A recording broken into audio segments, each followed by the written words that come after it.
Assalamualaikum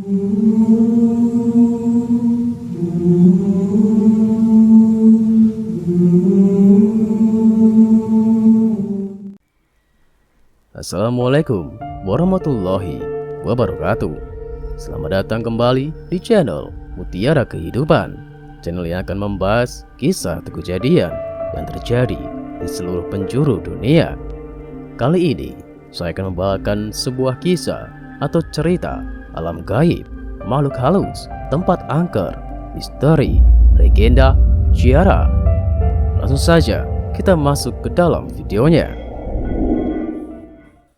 Masyarakat yang tinggal di sekitar gunung masih percaya akan adanya makhluk halus yang tinggal di hutan-hutan, mata air, batu besar, pohon besar, kawah, dan puncak gunung. Penduduk sekitar Gunung Merapi yakin bahwa puncak Merapi adalah istana makhluk halus. Pasar Bubrah adalah pasarnya bangsa makhluk halus.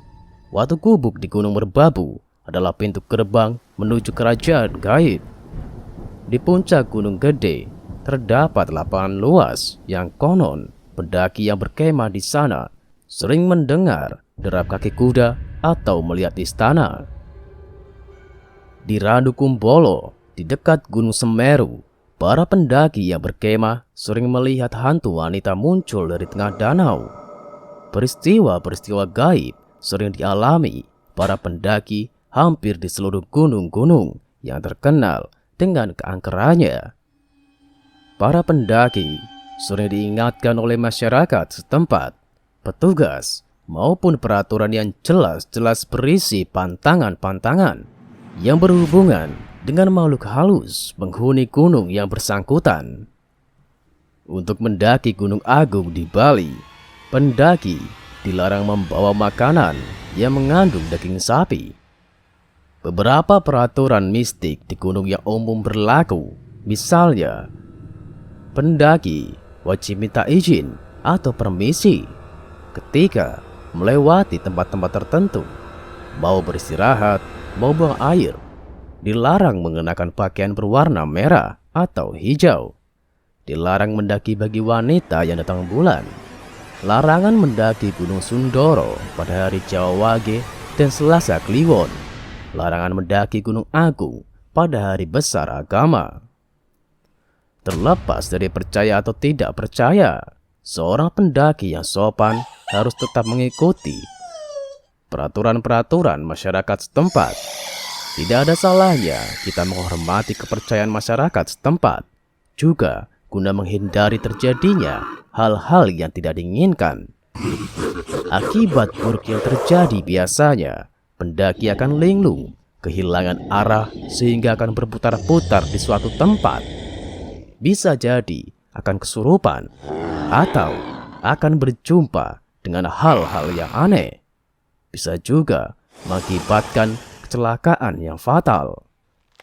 Di tengah danau Randu Kumbolo, di tengah malam bulan purnama, sering muncul penampakan Dewi Penunggu Danau yang berupa gumpalan kabut tebal yang berputar-putar dan berubah menjadi seorang wanita. Makhluk halus menurut masyarakat Jawa, di mana gunung-gunungnya masih dianggap angker, dapat dibagi menjadi beberapa golongan, yakni yang pertama, roh leluhur adalah roh semua orang yang sudah meninggal dunia. Orang percaya bahwa waktu manusia meninggal dunia, jiwanya akan melayang-layang di atas rumahnya selama 40 hari. Setelah itu, jiwanya akan mendiami sesuatu tempat menurut kepercayaan orangnya. Biasanya, orang percaya bahwa roh leluhur bersifat baik dan akan menjaga anak cucunya. Yang kedua, Danyang adalah makhluk halus yang tertinggi dan biasanya mendiami tempat seperti gunung, sumber mata air, sungai, desa, mata angin, atau bukit. Makhluk halus ini bersifat baik dan suka menolong manusia, dan yang seringkali dianggap sebagai roh pelindung.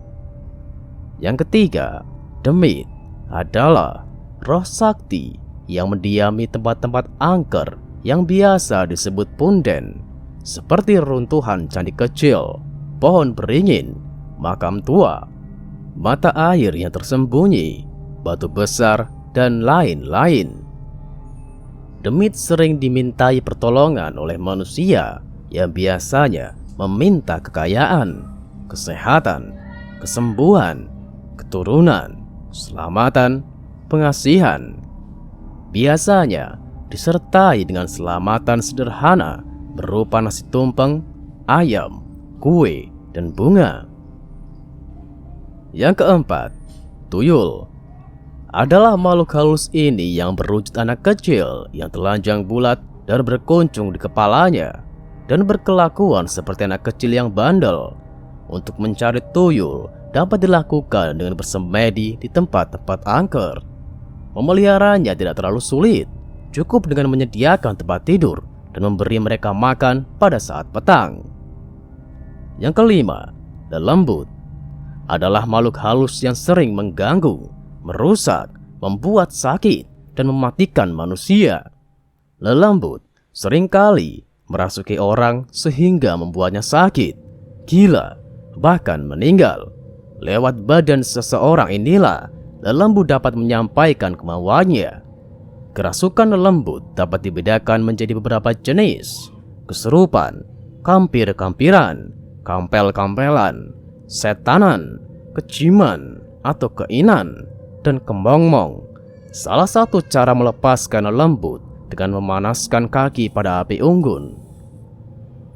Yang keenam, memedi seringkali menampakkan wujudnya dan suka menakut-nakuti manusia. Ada banyak makhluk halus yang termasuk dalam jenis memedi, yaitu Banaspati, Jin, Wewe, Genderuwo, Peri, Jerangkong, Wedon, Buto, Tetekan, dan Guntul Pringis. Jerangkong berwujud kerangka tulang manusia. Wedon berupa mayat berbalut kain kafan.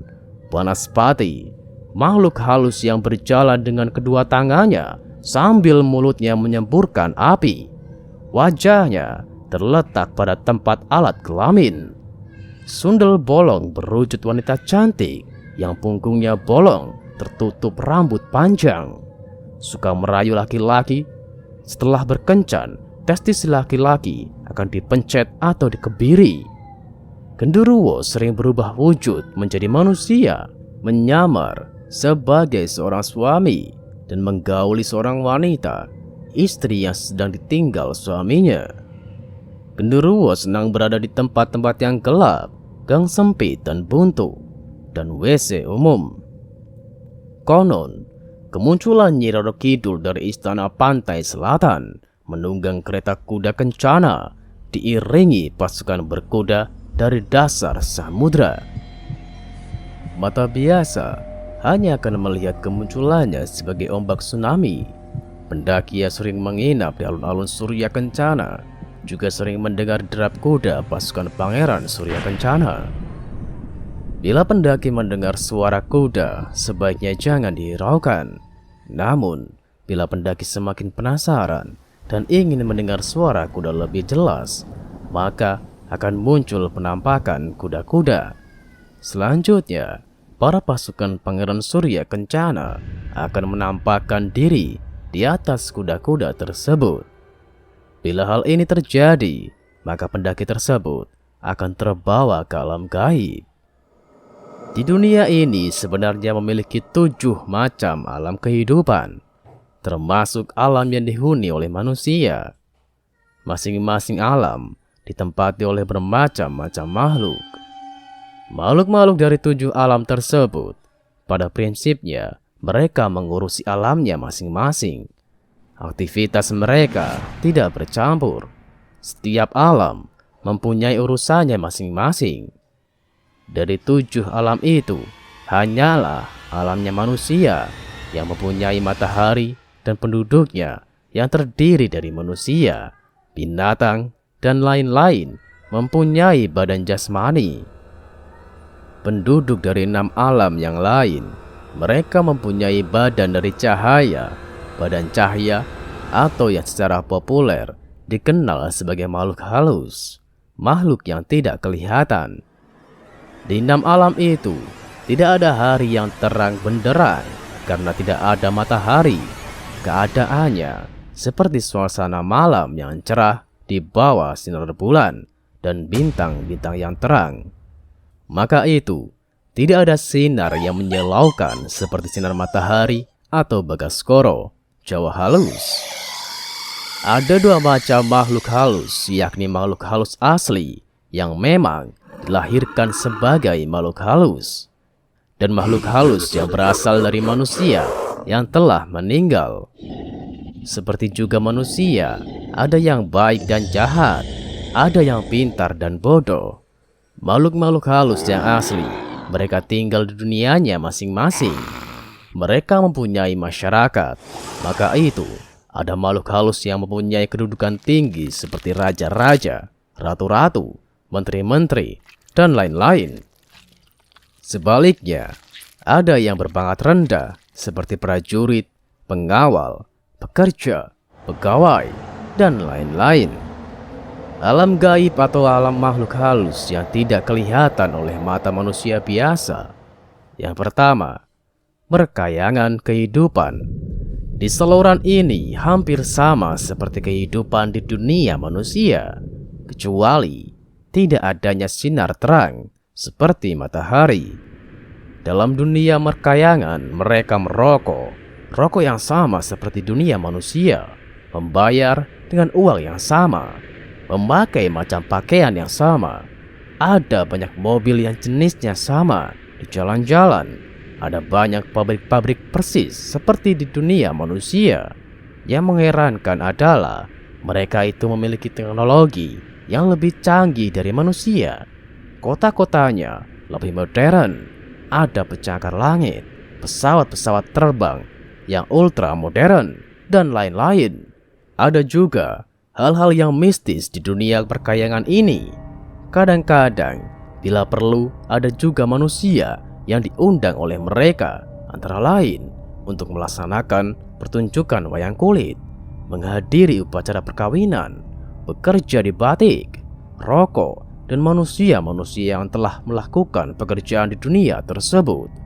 Mereka itu dibayar dengan uang yang sah dan berlaku seperti mata uang di dunia ini. Yang kedua, siluman. Makhluk halus ini tinggal di daerah yang berair seperti di danau-danau, laut, samudra, dan lain-lain. Masyarakat siluman diatur seperti masyarakat zaman kuno. Mereka mempunyai raja, ratu, golongan aristokrat, pegawai-pegawai kerajaan, pembantu-pembantu, budak-budak, dan lain-lain. Mereka itu tinggal di keraton-keraton, rumah-rumah bangsawan, rumah-rumah yang bergaya kuno, dan lain-lain. Kalau orang pergi berkunjung ke Yogyakarta atau Jawa Tengah, orang akan mendengar cerita tentang beberapa siluman, antara lain Kanjeng Ratu Kidul, Ratu Laut Selatan, ratu legendaris, berkuasa, dan amat cantik yang tinggal di istananya di Laut Selatan dengan pintu gerbangnya Parangkusumo. Parangkusumo ini terkenal sebagai tempat pertemuan antara Panembahan Senopati dan Kanjeng Ratu Kidul. Dalam pertemuan itu, Kanjeng Ratu Kidul berjanji untuk melindungi semua raja dan kerajaan Mataram. Beliau mempunyai seorang patih wanita yang setia dan sakti, yaitu Nyai Roro Kidul. Kerajaan Laut Selatan ini terhampar di pantai selatan Pulau Jawa. Di beberapa tempat kerajaan ini mempunyai adipati. Seperti layaknya di sebuah negeri kuno, di kerajaan Laut Selatan ini juga ada berbagai upacara, ritual, dan lain-lain. Dan mereka juga mempunyai angkatan perang yang kuat. Sarapo Bongso, penguasa Rawapening, sebuah danau besar yang terletak di dekat kota Ambarawa antara Magelang dan Semarang.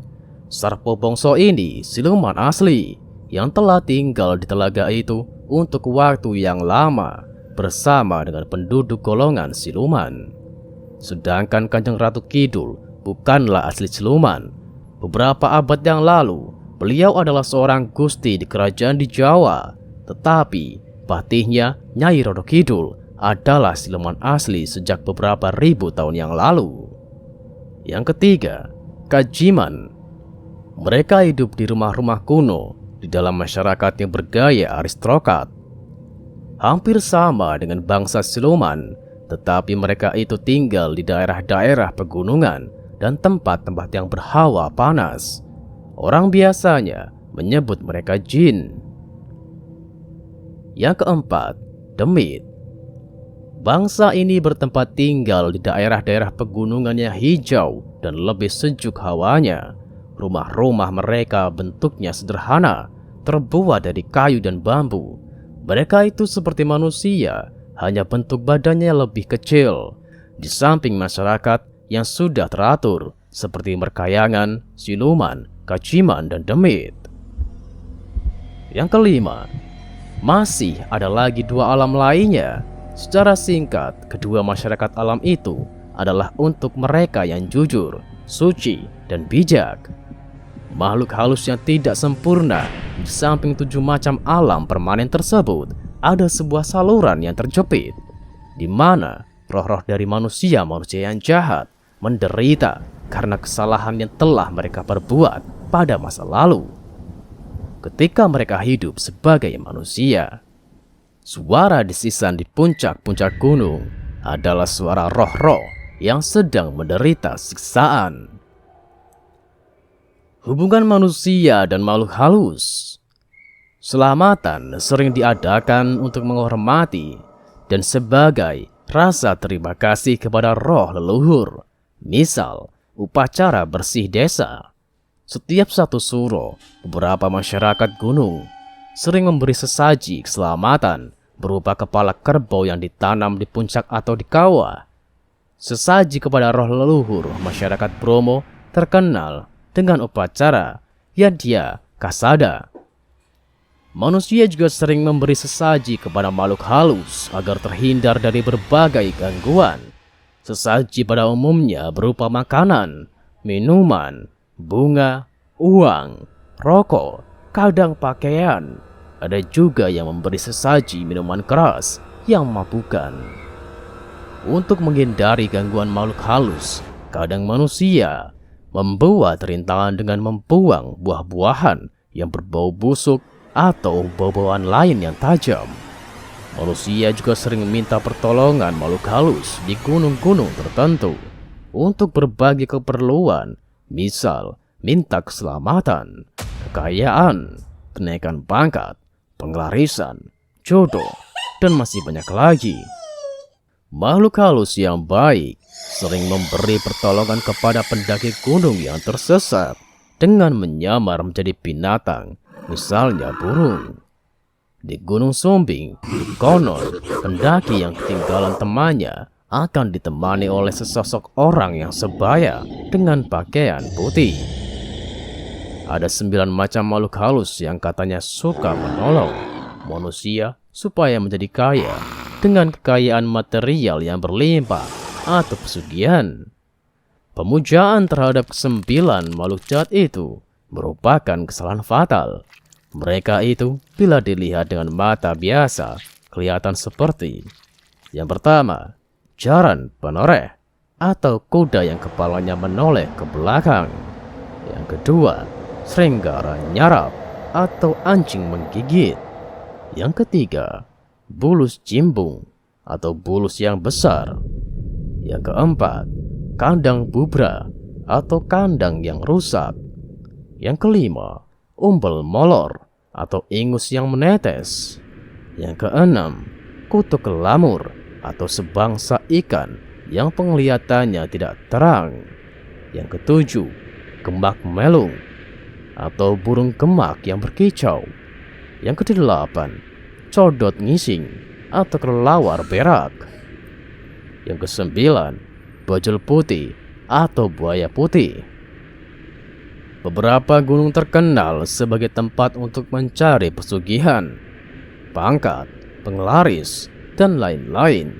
Hal ini biasanya terjadi karena dahulunya di gunung tersebut terdapat tempat-tempat yang pernah dihuni, dipakai pertapa atau tempat mokswa tokoh-tokoh terkenal. Mokswa adalah tingkatan kesempurnaan hidup yang tertinggi, di mana manusia menghilang bersama roh dan raganya.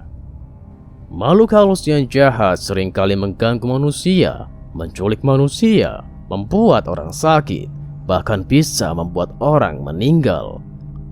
Kehadiran makhluk halus biasanya ditandai dengan adanya bau, misalnya campuran bau badak, bacin, dan langu. Bau rebusan kentang bercampur bawang merah busuk, atau bau wangi yang merangsang hidung. Kehadiran makhluk halus kadang ditandai dengan bertiupnya udara dingin yang membuat bulu kuduk berdiri atau udara berasap semacam kabut. Gejala alam yang muncul kadang menjadi tanda kehadiran makhluk halus, seperti angin kencang, petir, cahaya, bayangan, api, dan lain-lain. Seringkali makhluk halus hanya kedengaran suaranya tanpa wujud. Manusia dapat melakukan perkawinan dengan makhluk halus. Raja-raja Jawa terkenal dengan beristrikan Kanjeng Ratu Kidul, yakni makhluk halus penguasa Laut Selatan. Pendaki yang bermalam di Gunung Argopuro sering berjumpa dan tidur bersama dengan wanita cantik pengawal Dewi Rengganis, penguasa makhluk halus Gunung Argopuro. Anak hasil perkawinan antara manusia dan makhluk halus biasanya menjadi makhluk halus. Bila seorang wanita atau manusia hamil hasil perkawinan dengan makhluk halus, maka ketika lahir bayinya akan hilang, perutnya tiba-tiba mengecil. Gangguan manusia kepada makhluk halus. Kehadiran manusia di tempat-tempat yang dihuni makhluk halus kadangkala menimbulkan gangguan bagi makhluk halus. Oleh sebab itu, sebaiknya manusia minta izin atau permisi terlebih dahulu bila memasuki wilayah mereka. Bau-bauan sering mengganggu mereka. Untuk itu, seorang pendaki jangan sembarangan buang air. Bau rokok dan minuman keras dapat membangunkan makhluk halus yang sedang tidur. Suara gaduh juga bisa membuat marah makhluk halus. Pendaki yang iseng memindahkan atau merusak tanaman atau benda-benda bisa jadi secara tidak sadar ikut merusak tempat tinggal makhluk halus.